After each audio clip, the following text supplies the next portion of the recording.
Fears of a global oil shock if the Middle East crisis intensifies. As the world absorbs the prospect of escalating conflict in the Middle East, the potential economic fallout is sowing increasing alarm. The worst fears center on a broadly debilitating development, the shock to the global oil supply, and such a result actively contemplated in world capitals could yield surging prices for gasoline, fuel, and other products made with petroleum like plastics, chemicals, and fertilizer. It could discourage investment, hiring, and business expansion, threatening many economies, particularly in Europe, with the risk of recession. The effects would be potent in nations that depend on importing oil, especially poor countries of Africa. The possibility of this calamitous outcome has come into focus in recent days as Israel plots its response to the barrage of missiles that Iran unleashed last week. Some scenarios are seen as highly unlikely yet still conceivable. An Israeli strike on Iranian oil installations might prompt Iran to target refineries in Saudi Arabia or the United Arab Emirates, both major oil producers. Iranian-supported Houthi rebels claimed credit for an attack on Saudi oil installations in 2019. The Trump administration subsequently pinned the blame on Iranian forces. As it has done before, Iran might also threaten the passage of tankers through the Strait of Hormuz, the critical waterway that is the conduit for oil produced in the Persian Gulf, the source of nearly one-third of the world's oil production, and such a move could entail conflict with American naval ships stationed in the region. And that too is currently considered to be improbable, but the upheaval in the region in recent months had pushed out the parameters of possibility, rendering imaginable scenarios that were once diminished as extreme. As Israel plots its next move, it has other targets besides Iranian oil installations. Iran would have reason for caution in crafting its own retaliation. Broadening the war in its Persian Gulf neighbors would invite a punishing response that could push Iran's own economy, already bleak, to the brink of collapse. Yet the risks of a broader conflict have heightened in recent days as Israel has expanded its military campaign against its enemies in southern Lebanon, where it has targeted the Iranian-backed militant group Hezbollah. Iran's strikes on Israel have raised the stakes further.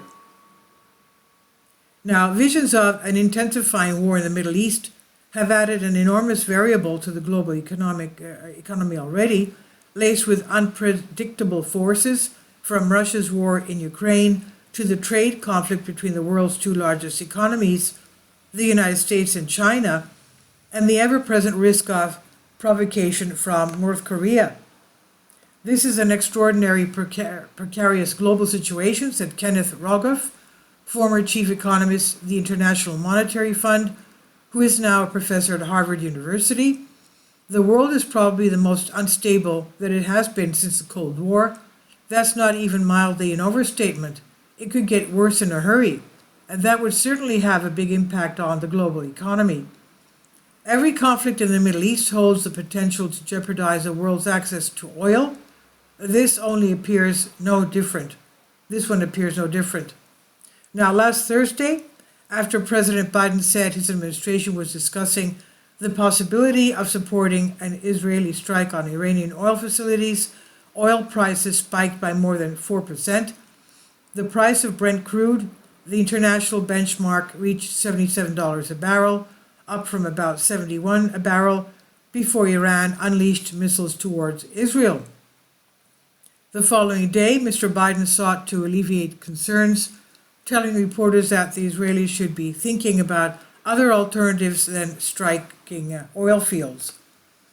Experts assert that Israel's efforts to limit the threat from Iran would be better served by targeting its military capabilities, perhaps firing on its elite Quds force, which is widely unpopular within Iranian society.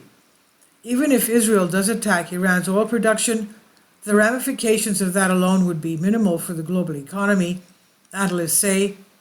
Iran is a major oil producer, pumping out nearly 4 million barrels a day, or about 4% of the global total, according to U.S. Energy Information Administration, but other Persian Gulf states like Saudi Arabia and the United Arab Emirates could expand production to make up that volume, easing pressures on international prices, experts say.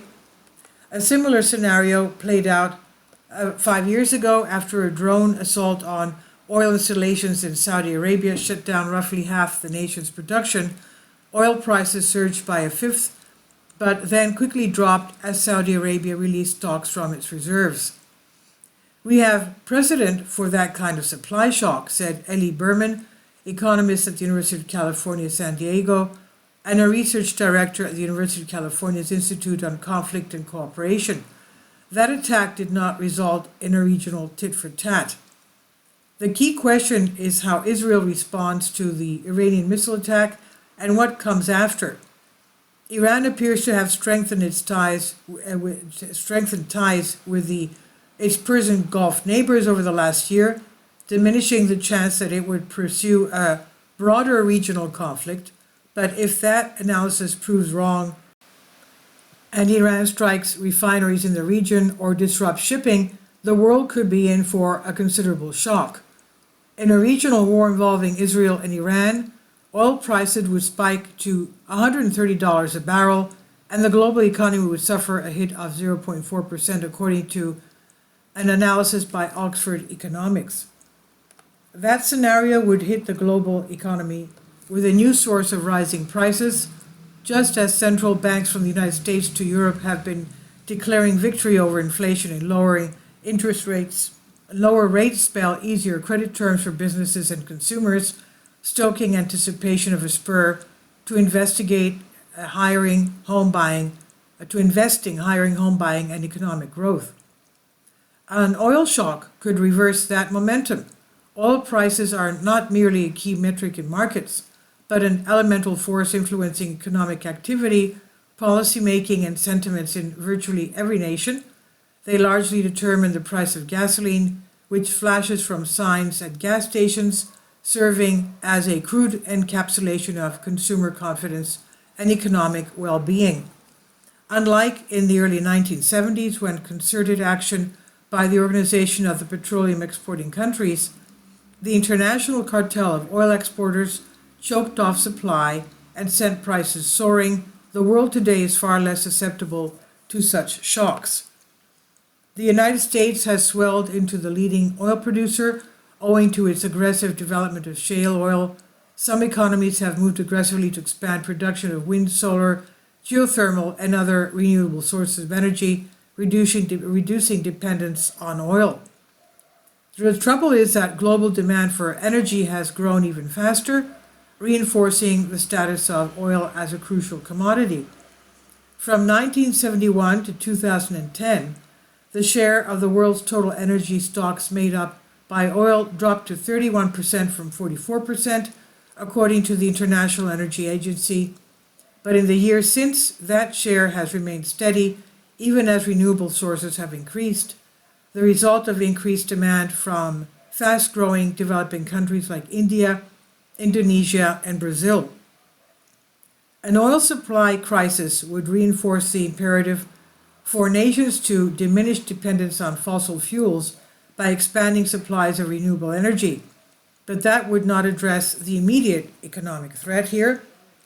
The most wrenching consequence of an oil supply shock would be seen in lower income countries contending with debt crisis, including Zambia, Mozambique, Tanzania, Angola. Governments have slashed spending on public health, education, and other services to avoid defaulting on their debt. Higher costs for importing oil would worsen that problem. Pressure would also fall on China, which purchases more than 90% of Iran oil exports and depends on imports for roughly 3/4 of its oil consumption. The Chinese government has cushioned itself against risks of disruption by aggressively increasing the use of electric vehicles and by adding to its oil reserves. Still, a higher energy bill would present an extra challenge as Chinese authorities grapple with worries over huge losses in real estate and weakening economic growth. The United States may be the best positioned to absorb a shock. American companies engaged in fossil fuel production would benefit from a hit to the global supply of oil, reaping gains from higher prices. Yet the impact of slower global economic growth would hinder other American businesses, especially those that export. Europe appears especially vulnerable to disruption. The continent has long relied on low-priced Russian energy, and that supply was crimped after Russia invaded Ukraine, bringing international condemnation and sanctions. The Russian leader, Vladimir Putin, severely restricted the shipping of energy to Europe, forcing many countries to seek alternatives while limiting consumption. A sudden jolt in the price of oil would present another crisis. What you would end up with in Europe is stagflation, said Joseph Funk Kierkegaard, senior fellow at the Peterson Institute for International Economics in Washington, using a term coined in the 1970s to describe a persistent combination of rising prices and slower growth. You likely get a recession and high inflation at the same time. The clearest beneficiary of higher oil prices would be Russia, Mr. Kierkegaard added, supplying Mr. Putin with greater wherewithal to redouble his military assault on Ukraine. Greater oil revenues would also position Russia to lavish more aid on a key Middle Eastern ally, Iran. The Iranian government has looked to Putin to help provide the latest elements needed to achieve the capability to produce nuclear weapons. That reality, Mr. Kierkegaard suggested, may limit Israel's willingness to risk greater escalation of the conflict if Israel hits Iran hard enough to provoke an Iranian strike aimed at damaging regional energy production. That would increase the price of oil, effectively handing more money to Putin, and that would increase the risk of nuclear-armed Iran. If you're Israel, why help the country that would help Iran reach the nuclear threshold? Kierkegaard asked. This is from New York Times on DNYUZ. Please leave your comments, and thank you for your support. Please support my Patreon account. The daily posts are 5 videos daily, and they are totally different from what I have on my YouTube channel. Thank you so much for your support and that you find all my content so interesting. You'll find the Patreon account details in the description box below.